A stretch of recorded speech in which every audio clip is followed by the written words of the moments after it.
Perkenalkan, nama saya Nurume Sari, peserta CPNS BPSDM Provinsi Kalimantan Selatan tahun 2022, angkatan 30 dari kelompok 4. Pada kesempatan kali ini, saya akan menyampaikan tugas agenda 1, yaitu tentang mind mapping, wawasan kebangsaan, dan nilai-nilai bela negara. Baiklah, pertama mengenai definisi wawasan kebangsaan, yaitu cara pandang bangsa dalam mengenal diri dan lingkungan, serta mengutamakan persatuan dan kesatuan wilayah dalam penyelenggaraan kehidupan bermasyarakat, berbangsa, dan bernegara. Dan yang kedua, mengenai sejarah pergerakan kebangsaan, pertama lahirnya Budi Utomo pada tanggal 20 Mei 1908 juga diperingati sebagai Hari Kebangkitan Nasional. Yang kedua adalah Perhimpunan Indonesia pada tanggal 25 Oktober tahun 1908 yang merupakan pergerakan pertama di Indonesia. Ketiga, Kongres Pemuda pada tanggal 30 April 1926, Kongres Pemuda II pada tanggal 27 sampai 28 Oktober 1926. Yang kelima, terbentuknya Badan Penyelidik Usaha Persiapan Kemerdekaan Indonesia atau disebut dengan BPUPKI pada tanggal 1 Maret 1945. Dan yang keenam, pembentukan Panitia Persiapan Kemerdekaan Indonesia atau PPKI pada tanggal 7 Agustus 1945.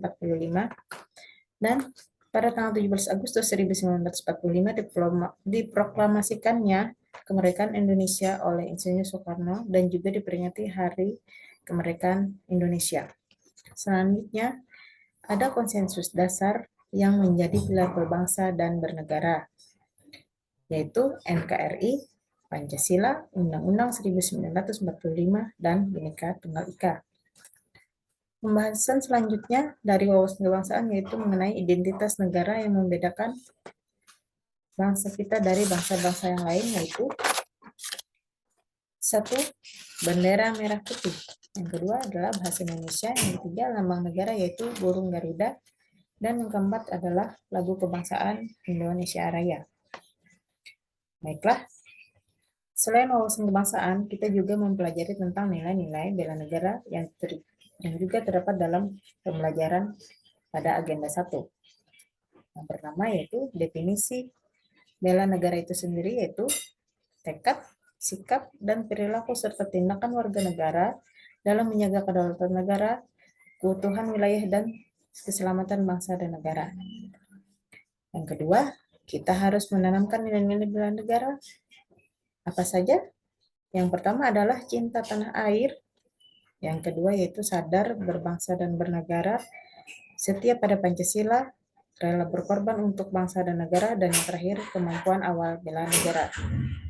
Pembahasan selanjutnya mengenai sejarah bela negara, yaitu pada tanggal 19 Desember 1948 dibentukkan Pemerintah Darurat Republik Indonesia, yang kemudian pada tanggal 19 Desember juga ditetapkan sebagai Hari Bela Negara. Selanjutnya, pembahasan yang terakhir adalah bagi kita sebagai ASN perlu mengimplementasikan nilai-nilai bela negara, yaitu pertama adalah patuh pada aturan yang berlaku. Yang kedua, melaksanakan pengabdian pada negara. Yang ketiga, melaksanakan pekerjaan secara profesional dan bertanggung jawab. Selanjutnya, yang keempat, memegang teguh pada ideologi Pancasila. Dan yang terakhir, melakukan pelayanan dengan jujur, cepat, dan santun. Oke, itu saja presentasi dari saya mengenai mind mapping, wawasan kebangsaan, dan nilai-nilai bela negara. Mohon maaf apabila ada kesalahan dan kekurangan. Akhirnya saya ucapkan terima kasih. Sampai ketemu lagi di presentasi selanjutnya. Assalamualaikum.